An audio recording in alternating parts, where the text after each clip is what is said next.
it's a remarkable piece of footage. If it's a hoax, it's very well done. If it's not, then I would say it's probably revolutionary. It's a fake in my opinion.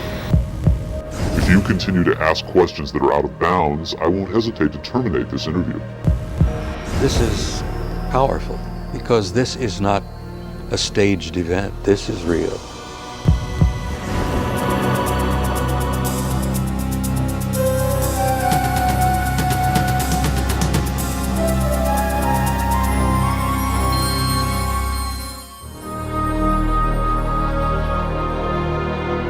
Interest in UFOs and Area 51 is at an all-time high. Last year, a highly rated TV special and best-selling home video purported to show an actual autopsy of an alien being from the famous Roswell, New Mexico crash of 1947. Many people and even some experts believed that autopsy footage was genuine. If that was indeed the body of an alien being from another world, could the footage in this program be the world's first hard visual evidence of an actual living and breathing alien being? An alien being communicating in an interview with a highly covert arm of the US government? If the footage we're about to show you is genuine, then this could very well be the most important video in the history of mankind, proving once and for all that we are not alone.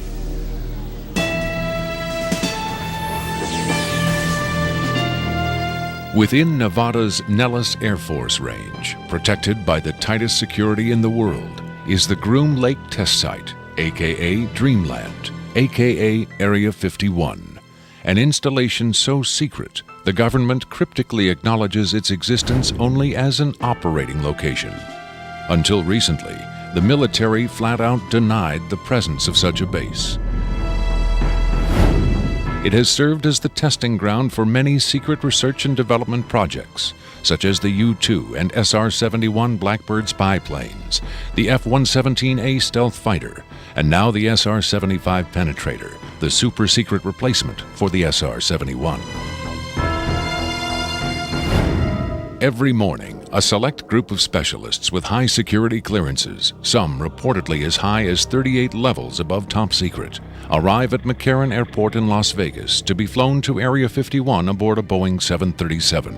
From the time they leave the ground until they return to Las Vegas at the end of each working day, they enter a world no outsider can ever truly know, except through rumor and the occasional shocking revelation. In 1989, a physicist named Robert Lazar went public with the stunning claim that the United States government was test flying dish-shaped aircraft of extraterrestrial origin at Area 51. Interviewed in silhouette by a Las Vegas TV reporter, Lazar, calling himself Dennis, claimed to be employed at a site on the outskirts of Area 51 known as S4, where he was part of a team attempting to back-engineer the saucers to discover the secret of their advanced propulsion system. It was a very sleek, thin-looking, flying saucer-shaped craft. There were 9 total. I only got to essentially work, back engineer, or analyze one of the craft. It's very plain. It's all one solid color, a grayish pewter color, the same color as the outside of the craft.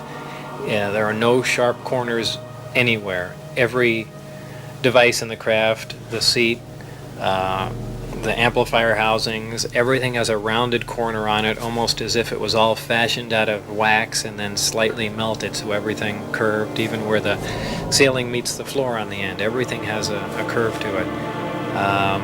Very, very plain, very wide open, very impractical use of space. And there are 3 levels. The lower level houses the amplifiers themselves that swing, the 3 of them. The center level is where you enter the craft, where the seats and the amplifiers are, and the top level is a small area, and I did not have access to that, so I don't know what's up there. Absolutely alien craft, there's no question about it. Well, first of all, the scope of the project was to back engineer it. If they were United States craft, we wouldn't be going backward trying to find out how they were built if we had built them. Second of all, the size of the equipment inside, the size of the seats, the materials that were in use, completely alien to us, pardon the pun, and the fuel, element 115, essentially non-existent. All these factors together, and of course the briefing information stating that they were alien craft.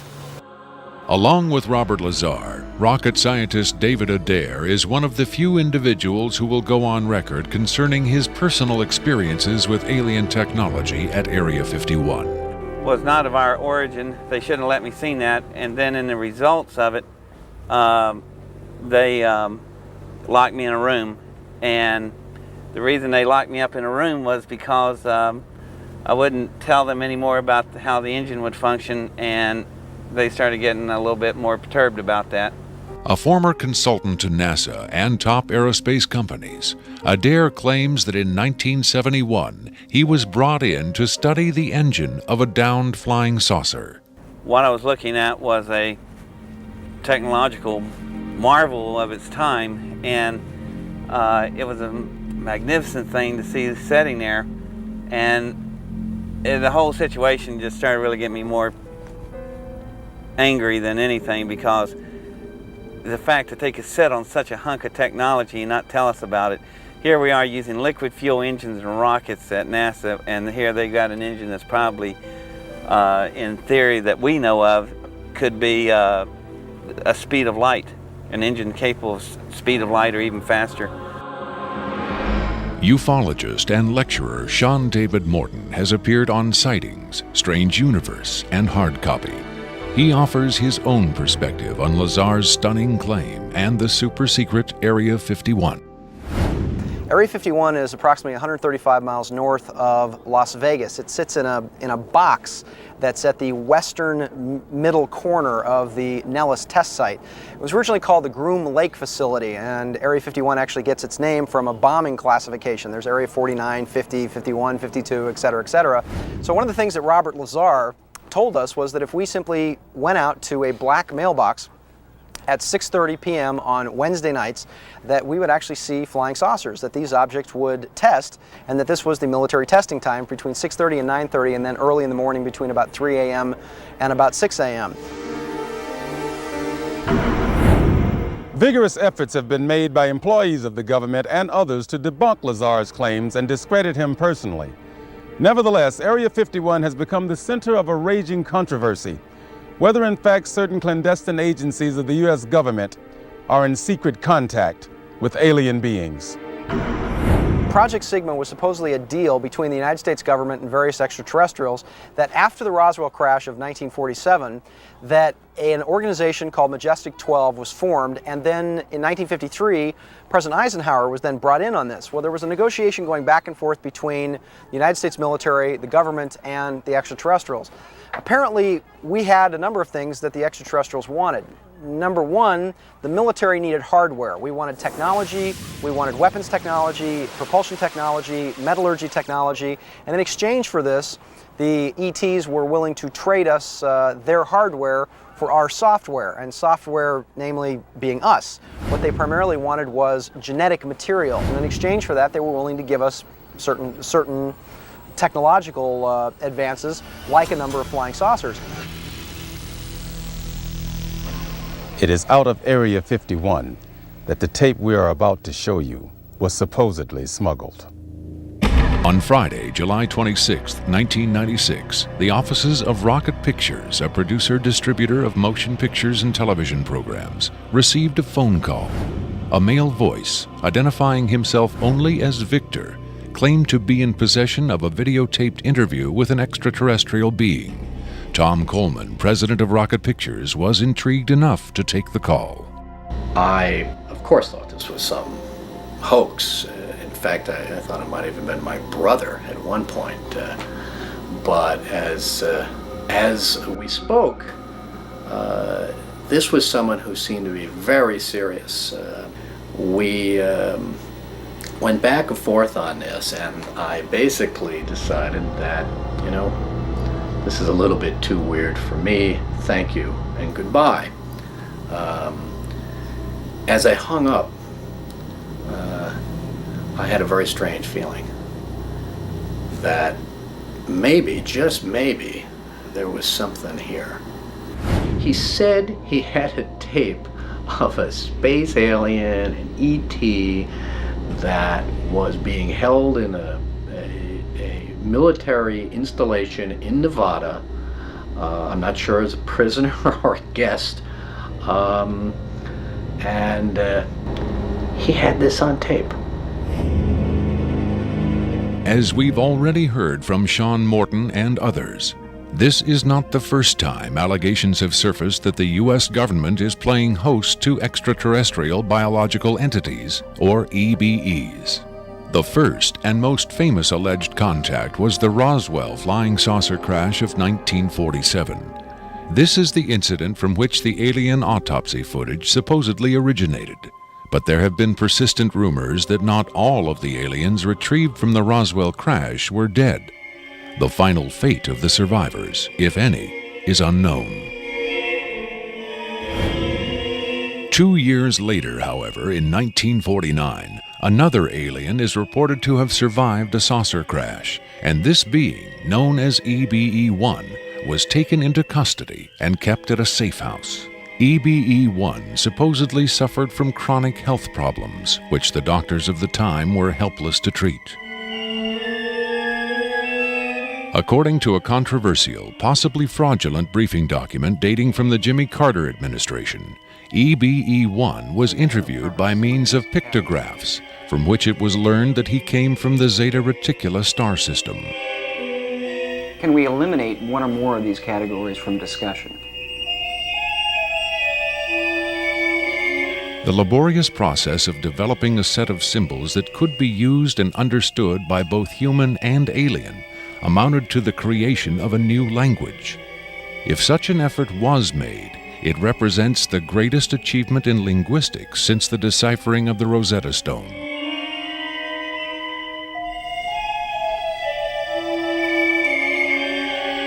That such an achievement would be kept secret illustrates the hysterical paranoia of the time as the Cold War intensified under the threat of nuclear annihilation.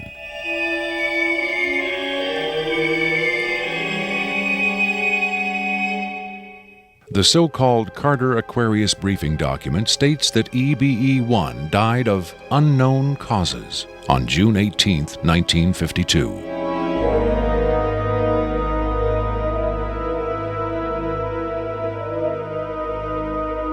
Skeptics who doubt the authenticity of the Carter-Aquarius document find it unbelievable that highly advanced alien beings would allow one of their own to die under the primitive medical care of a species that had barely begun to conquer its own diseases.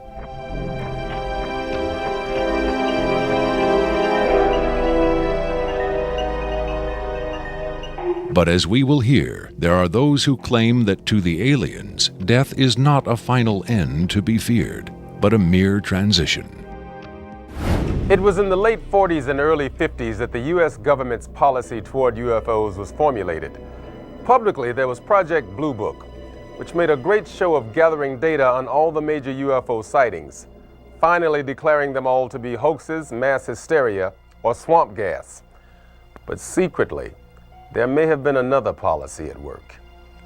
Over the years, several documents have come to light which seemingly confirm that a clandestine group, Operation Majestic 12 Group, aka MJ-12, was formed by special classified presidential order on September 24, 1947, for the express purpose of gathering information on UFOs and extraterrestrials, while at the same time keeping such information not only from unfriendly powers, but from the American public as well. If indeed Area 51 has become the nation's repository for alien technology and possibly alien visitors, then the extra-constitutional justifications for such secrecy were developed in the MJ-12 Group's planning sessions.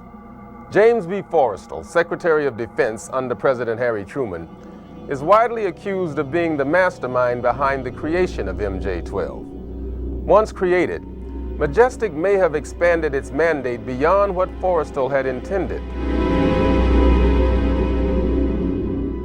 Whatever secrets Forrestal may have known concerning flying saucers and alien visitors, that knowledge died with him when in 1949 he mysteriously plunged to his death from a window at Bethesda Naval Hospital. Though he was being treated for depression, many UFO researchers doubt that his death was a suicide and point to the sinister workings of the possibly mythical MJ-12, which in their hypothesis may have been protecting its secrecy from a man who had come to believe the people had a right to know. As late as 1989, according to Bob Lazar, the identification badges at Area 51 read MAJ for Majestic. In December 1994, a document purporting to be the Majestic 12 Group Special Operations Manual was leaked to a noted UFO researcher.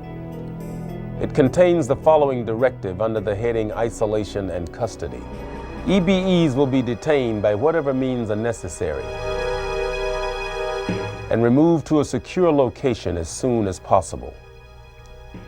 There follows this disturbing amplification.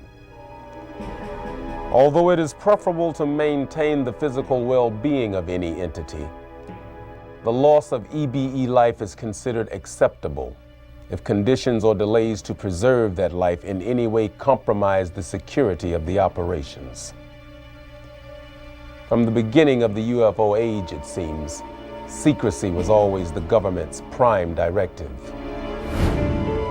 In 1988, another anonymous government source, codenamed Falcon, claimed that a second extraterrestrial biological entity, EBE-2, voluntarily became a guest of our government, allowing himself to be examined and interviewed. In this scenario, Area 51 became, for a time at least, a sort of extraterrestrial embassy, the setting for mankind's first attempt at diplomacy with beings from another world. Different sources disagree as to how communication was established.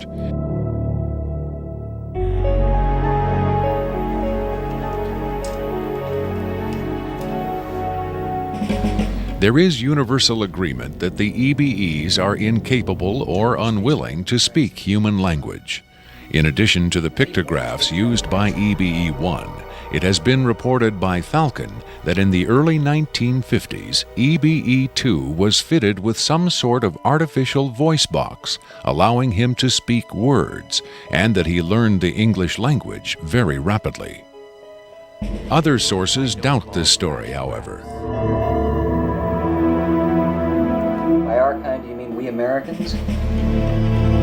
What has been reported most persistently is that the aliens communicate via thought projection, or telepathy.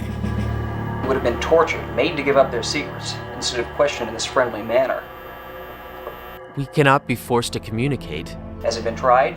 Not by us. We speak to who's ever willing to listen. The idea of telepathic communication with alien beings carries with it the same doubts and controversy attached to telepathy itself. Do the practitioners of this ancient art really have the ability to read minds? Or are they crafty charlatans who simply tell the listener what he or she wants to hear? If the cynics are right, then the self-proclaimed telepaths recruited by the government in the 1950s were playing an astoundingly daring hoax by claiming to speak for the mute visitors from the stars. Defenders of telepathy call this notion preposterous and point to the long history of government-funded research into mind reading as proof that their science has merit. In the last 4 decades, there have been persistent, often contradictory rumors and even eyewitness accounts of other alien visitors meeting secretly with military or government officials. But what about today?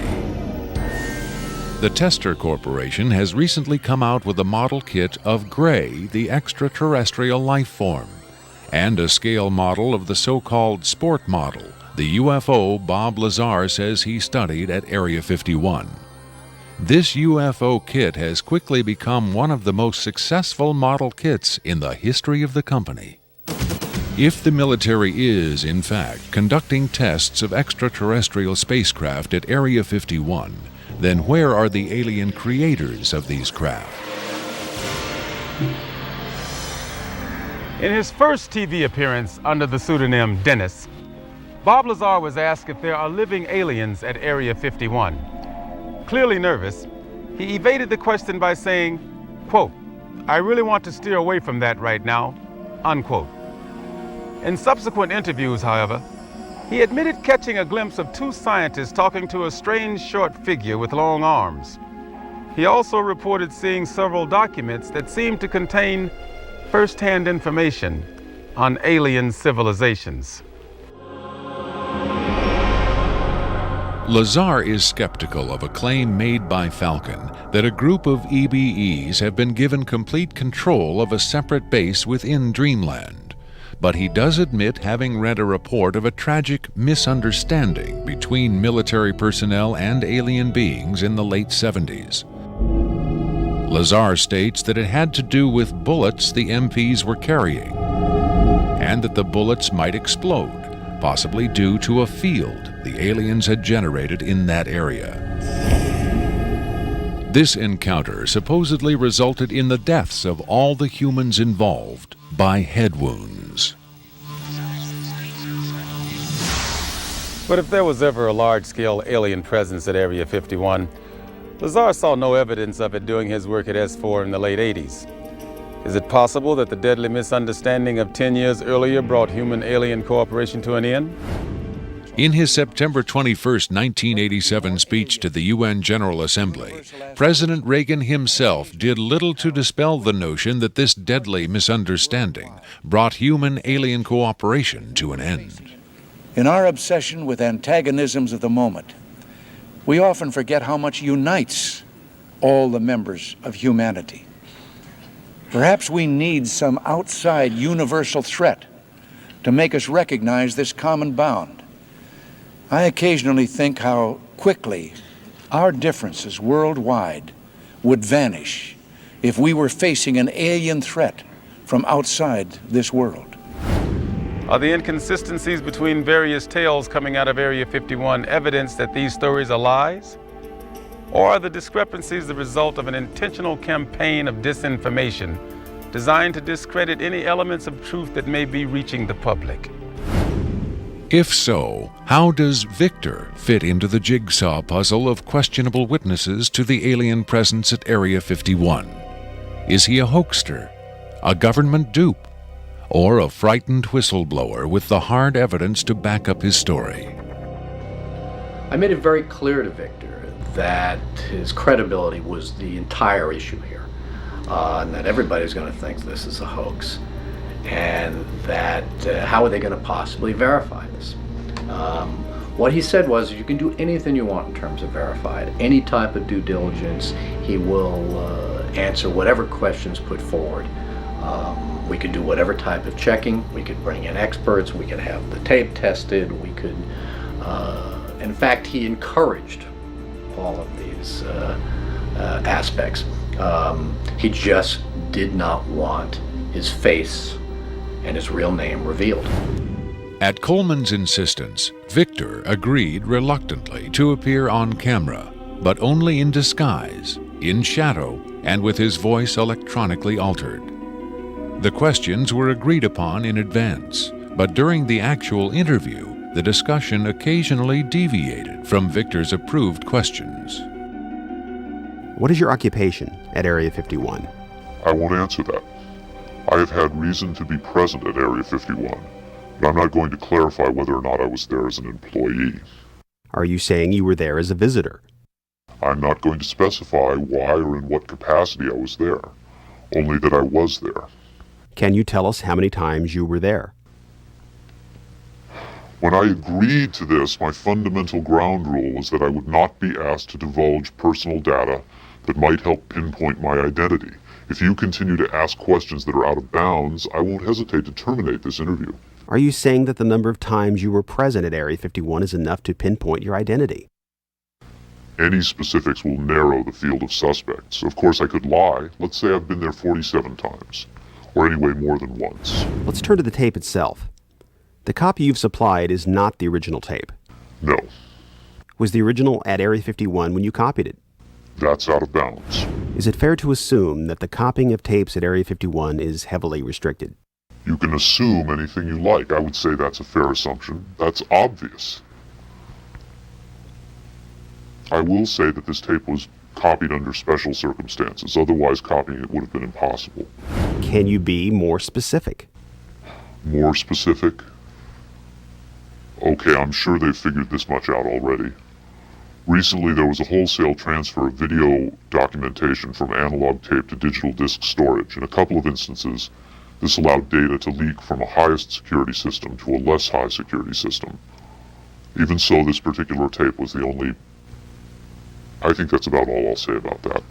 Was there something about this particular clip that made it more accessible to be copied? Not necessarily, no. Was there something about the content that caused them to file it differently or give it special handling?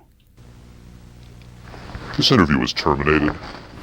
The interview resumed only after a discussion of the ground rules. Have you personally seen the alien being that appears in the tape? Yes, I have, but I stress I was not necessarily present at the interview session that appears on the tape. I'm not going to be specific. I may have encountered the being at another time. What can you tell us about the alien interview we're about to see? This one is rather recent, very late in the series. The interview process has been ongoing since the being arrived, which was in 1989. Approximately twice a month, they sit it down for a session that generally lasts from 3 to 5 hours. If they try to go longer than that, or if they schedule the sessions more frequently, the being becomes unresponsive. There's a fair amount of infighting among the scientists from different disciplines to get their questions asked. What has the alien revealed? Various minor technical details of the saucers. The physicists and engineers are frankly frustrated. They feel the being is withholding information. Possibly concepts are getting lost because all the information has to come through a telepath. But also it may be that the bulk of their scientific knowledge is just too advanced to be translated into our primitive conceptual framework. It's analogous to if a human scientist were to try to translate quantum mechanics into the grunts and screeches of a chimpanzee. That's not a very flattering comparison. Frankly, there's a high attrition rate for scientists in the program. You'd think they'd be energized by the challenge, but a lot of them take the ego deflation very hard when they find out not only how much they don't know, but how much they aren't even capable of understanding. What else has the alien communicated? Oddly enough, the being seems to have a much easier time communicating spiritual concepts.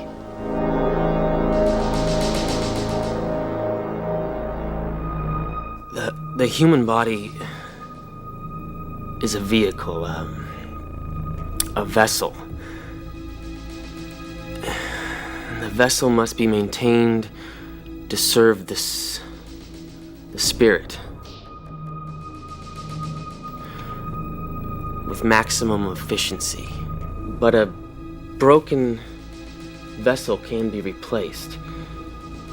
The human spirit, or the soul, can have many vessels. Is the process natural or technological? Both are one. Technology is a natural excrescence of humanity. Technology is a process the vessel uses to perfect itself. So this transference of the soul from vessel to vessel, did your kind create the mechanics of it, or is it a natural... Did it predate the intellectual creation? Before understanding must come acceptance. And it's not technological. Well, I think what he's trying to say is that the question is meaningless. The soul can travel from vessel to vessel. Reincarnation, transfiguration, whatever. It's real. What I'm getting at is, does he know how it's done? Victor uses the term vessels to refer to the alien's conception of the body as a disposable vehicle for the soul. The UFO cult known as Heaven's Gate used the term containers in a similar context. The mass suicide of the Heaven's Gate cultists illustrates the dark side of accepting such ideas at face value. Doe, the Heaven's Gate cult leader, preach that humans can pass from container to container. The mysterious Victor, on the other hand, harbors no such belief. In his interview, recorded months before the Rancho Santa Fe tragedy, Victor made his attachment to his own earthly vessel abundantly clear. And let me just state here publicly, to head off any clever ideas anyone might be having, I have never been, am not now, and never will be suicidal. But how would the public know if something happened to you, since we don't know who you are? I'm taking care of that, trust me. If something happens to me, if I die, people will know who I am. Do you think it's a reassuring sign that these aliens can communicate with us on a spiritual plane? It would be nice to think so, but I'm not sure if it's really such an achievement considering the mismatch between our intellects. I mean, you're not going to have much luck making your dog understand calculus. But if you pet him on the head and say, "Good dog," aren't you communicating spiritually? And doesn't the animal control officer say, "Good dog," when he comes to put some poor stray to sleep? Doesn't the vet try to reassure the animal just before he spays it? When you're dealing with beings whose intellect is so far beyond your own, I don't think it's safe to assume they have your best interests at heart. What about the content of the tape segment you brought? As I said, this is late in the series. In fact, it's quite close to the end. Because of his unwillingness to reveal his own identity, Victor's story stands or falls on the credibility of the tape he supplied. Here, exclusively, for the first time anywhere, is the uncut, uninterrupted alien interview tape, shown in its entirety in real time.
You removed the soundtrack from the tape before you turned it over to this program. That's correct. I can't allow the voices of the project personnel to be heard by the general public. There's a very good chance their family or friends on the outside might recognize them. Isn't your purpose in releasing this tape to expose Area 51 to the world? My purpose is to expose the existence of the aliens, not compromise these individuals. I made the decision to come forward. I'm taking precautions to protect my own identity, and I don't think it's fair for me to put these others in danger of exposure. In any case, the interview on the tape went nowhere. It was interrupted, as you'll see. Can you describe for us what we're seeing? All right, we're looking at the interview suite at S4. It's kept dark for the comfort of the aliens. The figure who is just barely visible in the left foreground is the telepath, and behind the camera is a raked seating area for observers. Although in this case, I believe the only other person present was a military aide. The alien is seated behind a glass partition in a biocontainment area, which is maintained at biosafety level 2, the lowest designation. That's primarily for the protection of the aliens, not us. The theory is that if they were going to infect us with an alien bug, it would have happened 50 years ago. In fact, all the indications are the aliens eliminated microbial and viral life from their own ecosystem long ago. They aren't susceptible to our diseases directly, but it has been shown that microbes can reproduce and form colonies within their respiratory systems, which tends to exacerbate the debilities they seem to suffer anyway in our environment. In fact, you can see here the alien is beginning to flag. The interview was not going well. The telepath was trying to clarify some points from a previous interview, but he wasn't receiving coherent responses. As you can see, the being is in real distress. At this point, the telepath is sending out a message to the medical staff. He's trying to communicate with the alien, but he's getting no response.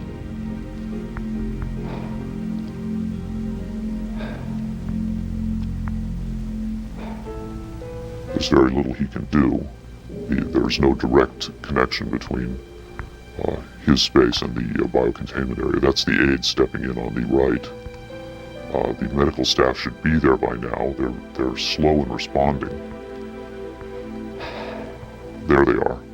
I have to say the medical personnel at S4 are less than first rate. They tend to be selected for their willingness to keep secrets rather than their medical competence. By the way, he's not shining that light into the eyes. It looks that way, but in fact he's checking for hemorrhaging around the eye sockets and in the nasal cavity. I'm sorry. It's very hard for me to watch this.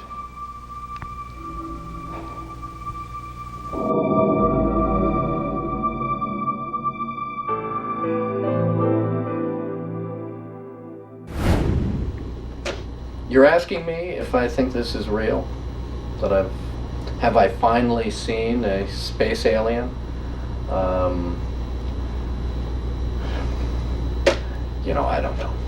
But I do know this. I know that this is not a tricked up version like the alien autopsy. It doesn't attempt to distract you away from the alien. It doesn't have that cinema verite, black and white. It doesn't go to great lengths to try to fool the audience. It's straight ahead. It's an alien on tape. Pretty much the way you'd probably film it. The point is this: what if it is real? In evaluating the authenticity of the alien interview tape, the logical place to begin is with the videotape itself. What can the technical details of this recording tell us about its origin?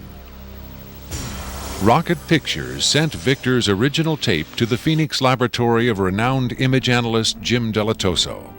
Using the most up-to-date digital technology, Delatoso tried to determine the tape's authenticity. I've been exploring, looking at different aspects of the image itself to develop questions for a matrix on is it real or is it fake.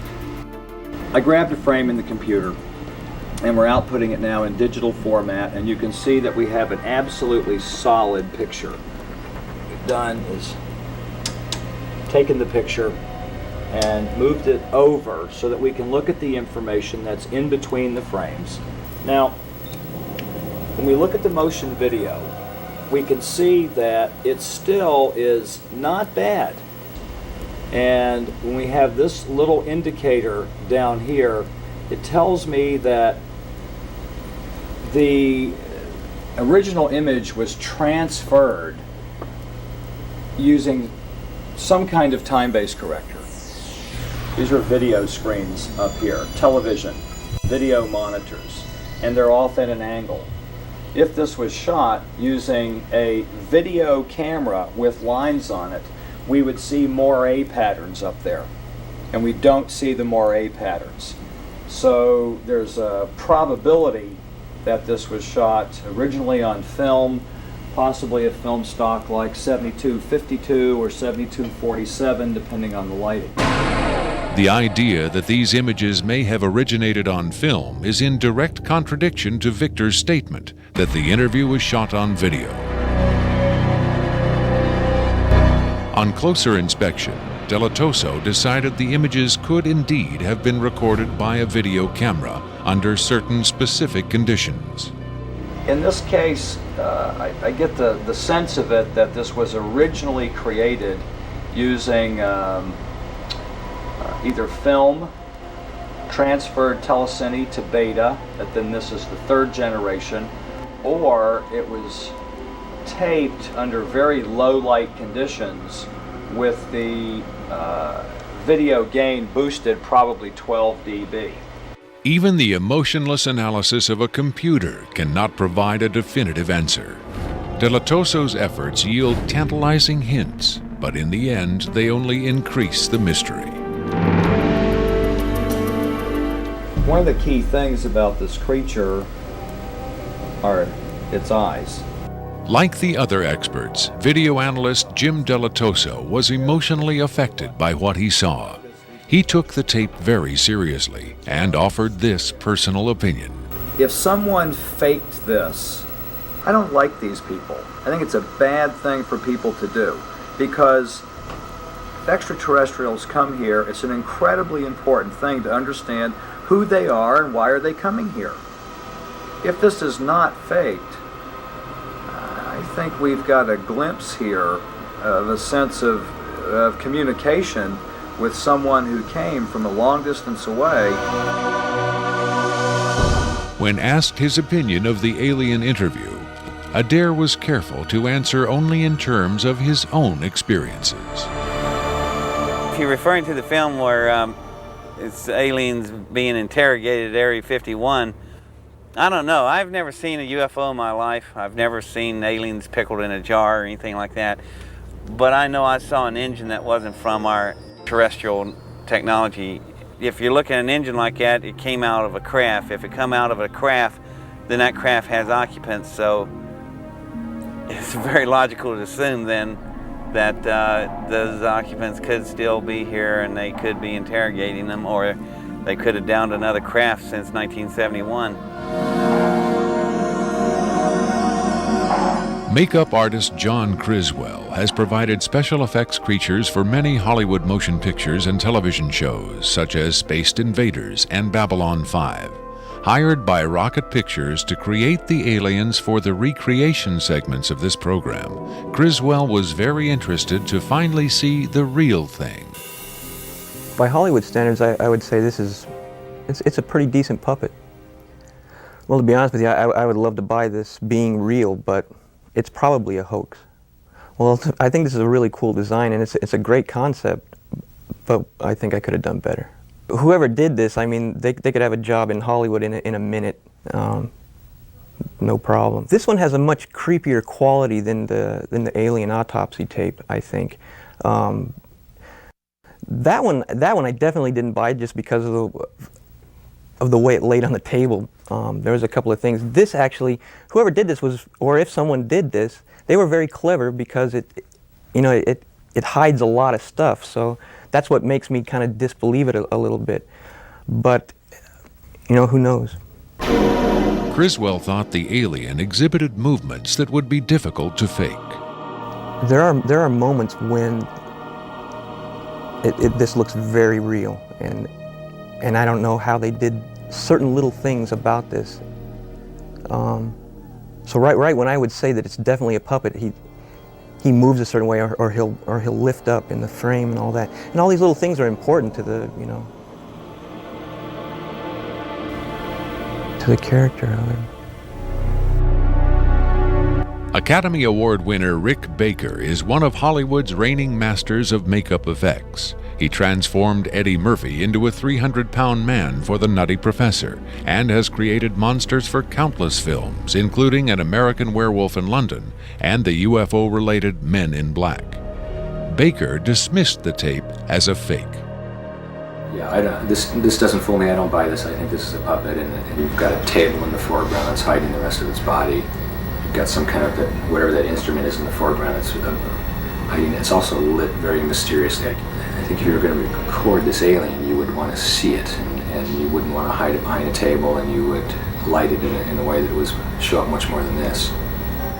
And this particular movement, this head-jerking movement here especially, looks very puppety to me. It looks a little overdone and very much like a guy with his hand inside this thing maneuvering it. I guess he's supposed to be ill here. Is that what's going on? It just looks like they went to a great deal of effort to hide as much of the anatomy other than the head on this puppet, and I just don't buy it. I would be willing to stake my reputation on the fact that I think this is a hoax. It's very interesting to see, though. In Baker's opinion, there was no controversy at all. It's a fake, in my opinion. We could build better. We have built better, UFO expert Robert Dean, on the other hand, had no doubt whatsoever that the tape was authentic. This is powerful because this is not a staged event. This is real. In the 1960s, Robert O. Dean served as an Army intelligence analyst at NATO headquarters in Europe, where he claims to have seen first-hand evidence of alien beings and their artifacts. Retired from the Army, he is now a highly regarded UFO researcher and analyst. Dean was asked to view the tape and offer his expert opinion. They're treating him like a piece of livestock, wiping his lips. Calling on his own first-hand experience for comparison, Robert Dean was stunned and moved by what he saw. That breaks my heart.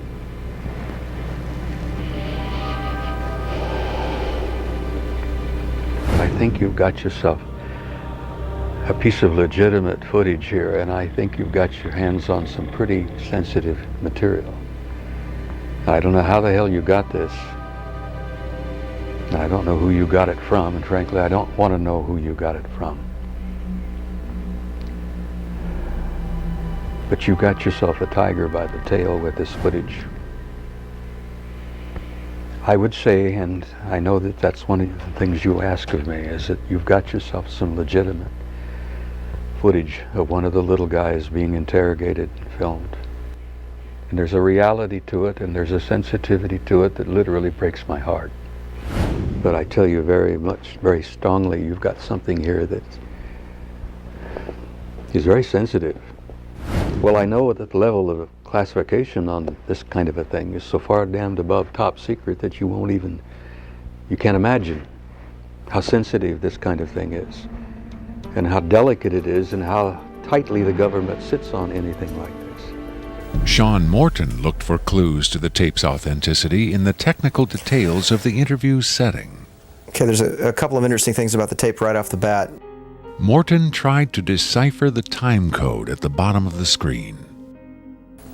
First off, what you're looking at in the time code is DNI, is Department of Naval Intelligence. So Department of Naval Intelligence, this would probably be a file number 27. It could be a security level, however, because security levels are supposedly go up to Q36, or the highest ones that we know about.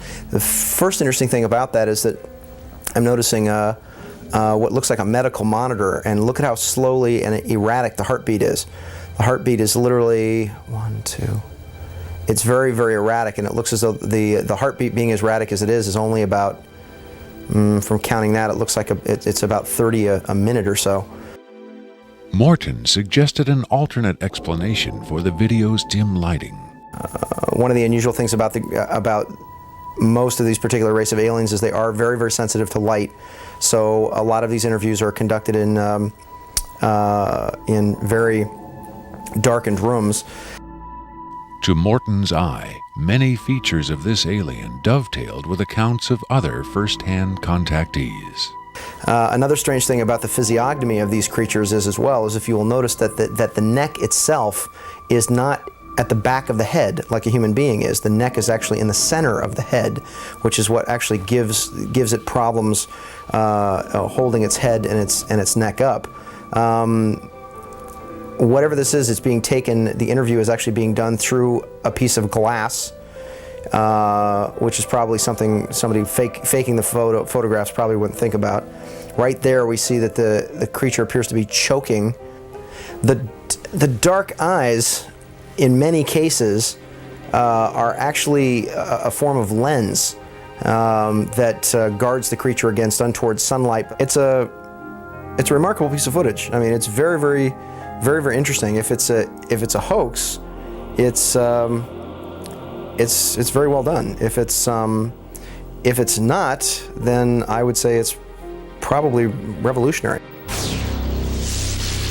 Another expert who was asked to examine the tape was Michael Hesseman, one of Europe's leading UFO researchers and author of the international bestseller Beyond Roswell. When I got the first information about the alien interview footage, and when I saw the first picture, I said there might be a connection to a real incident.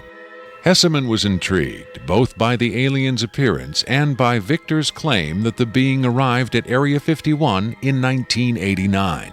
If it is authentic, it might be the most significant film ever published, ever shown on television.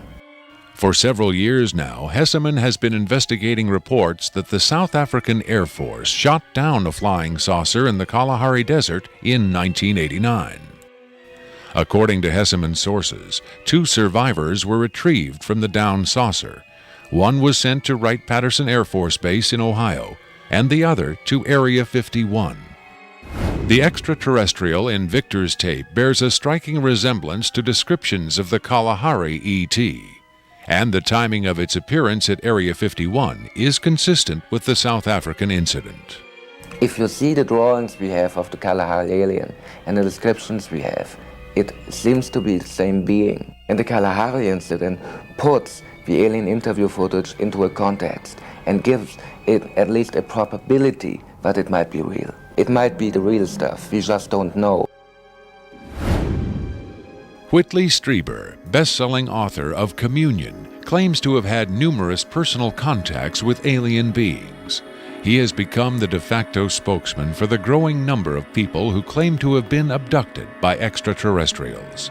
The nationally syndicated television program Strange Universe asked Strieber and several other abductees to view the alien interview tape. What Strieber saw left him profoundly shaken.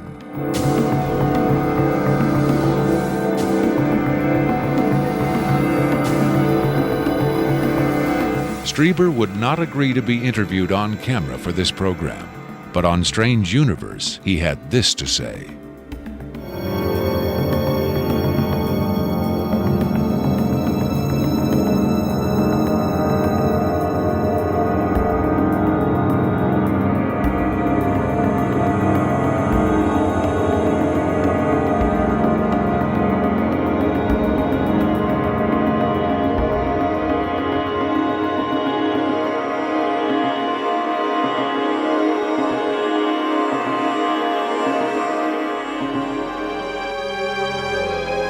On May 23, 1997, Victor gave a radio interview on the nationally syndicated show Coast to Coast AM with Art Bell.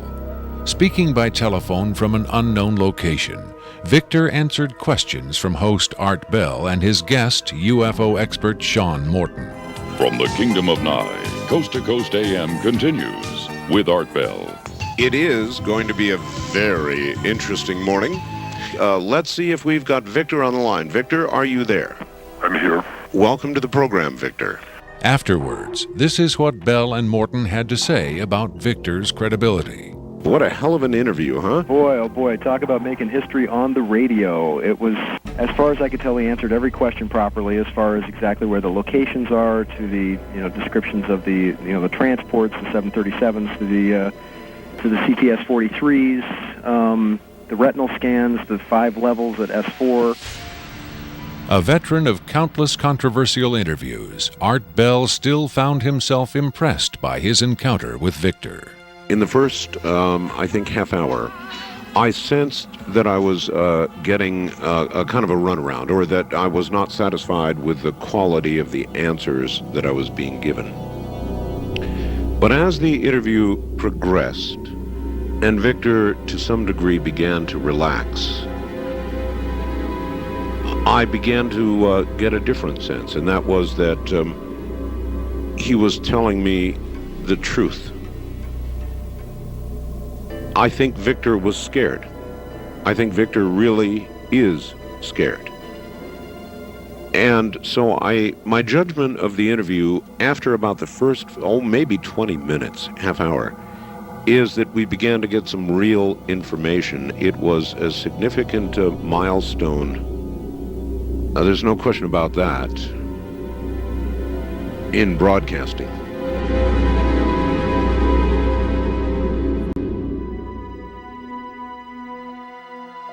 If the government has really been in contact with superior aliens, wouldn't we see some evidence of it? For instance, amazing new scientific discoveries. Limitless free energy? A cure for cancer? We might if the government's motive were the betterment of mankind. The government's motive is control.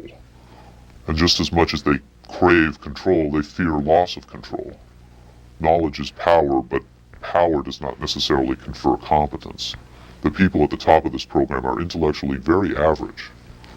They're not capable of making proper use of what's been handed to them, but they have no intention of letting anyone else ever get a chance to solve the puzzle. And let's not forget there's also the real possibility that the government is being manipulated by the extraterrestrials for their own purposes. You could have released this tape to the news media, but you insisted on being paid for it. Doesn't that cast doubt on your own motives? Yes, and I was aware of that going in, but that's a cross I'm prepared to bear. I find it disgusting that the most important event in human history is being kept secret simply because certain unimaginative officials have the power to do so. But at the same time, I do see the irony in my own actions. All I can say is, had I had the choice, I would not have insisted on profiting from this revelation. But since by lifting this veil, I've endangered not only my career, but possibly my life, I felt the need for some small measure of monetary freedom to deal with any eventualities. And let me say, I could have demanded significantly more money than I did if I had been willing to compromise my anonymity. There have been other whistleblowers who jumped at the chance to become celebrities, which I think casts even more doubt on their motives than some people may be casting on mine. Do you believe your life is in danger as a result of making this tape public? I would hope not. I would like to think my government is a little more civilized than that, but at the same time I don't intend to give them the chance to prove me wrong. At any rate, to a certain extent, I'm counting on being disbelieved. Obviously, they would like me to be perceived as a hoaxer. If something were to happen to me, if I should die suddenly in a freak accident, it would obviously lend credence to my story, and I assume they understand that and will act or not act accordingly. Why should anyone believe this tape is authentic? Use your own judgment. That's all any of us can do. There's been so much secrecy and disinformation over the last 50 years that it's become impossible to prove anything in the face of official denial. Of course, the flip side is nobody really believes anything the government says.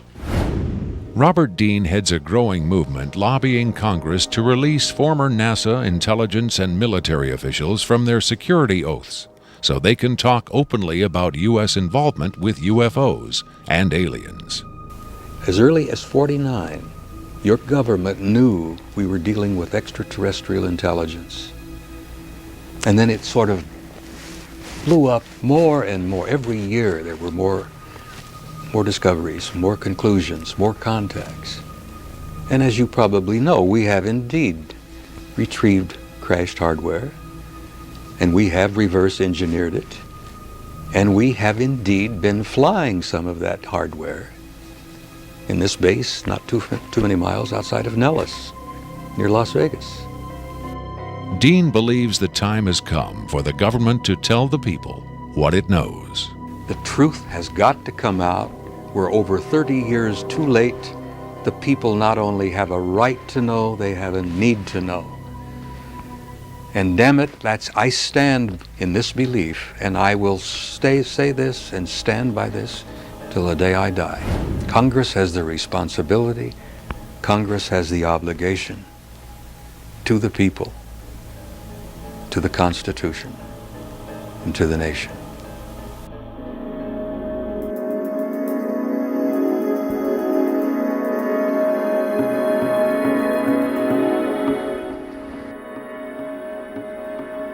Did this alien die? I can't answer that with certainty. I do know the interviews came to an end. Whether the being died or was retired, and I don't mean that in the spy thriller sense of having it killed, I mean retired from the interview process. I just don't know. I'm fairly certain it didn't go home, at least not in the physical sense. But these beings, they don't seem to be very concerned about dying or avoiding death. Why do you think that is? Maybe they know what comes after death with more confidence than we do. Maybe there's another vessel waiting for them on the other side. The other side? Yes, which may in fact be where they come from in the first place. I've heard the claims that they come from Zeta Reticula or the Pleiades, but it hasn't been established that they come from out there at all. Their saucers may not travel through space as we know it. They may fold in from another dimension, another reality. You make them sound almost supernatural, like angels or devils. Supernatural is just a term for aspects of nature we don't understand. For many people, they certainly do serve the functions of both angels and devils, forces we can't comprehend. Have you had enough of me? I think I've earned my money.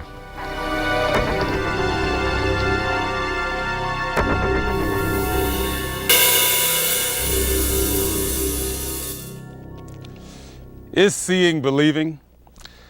Can the images on this little tape really be what Victor claims? To even take the question seriously requires a belief in the possibility of wonder, a willingness to accept an almost unimaginable truth. It's far easier and safer to label it a hoax. I'm standing on Nevada Highway 375. America's official extraterrestrial highway, redesignated last year by the legislature in acknowledgement of the worldwide fame that has become attached to this desolate spot. Beyond those mountains is Area 51, the most widely discussed secret place on Earth. Whether as a hoax or mind-expanding revelation, this alien interview is now a part of the Area 51 legend. There will come a day when the secrecy at Area 51 ends. When that day comes, then we will know whether this tape was real and what the true motive was for its sudden appearance. Until then, we can only speculate, investigate, and hope.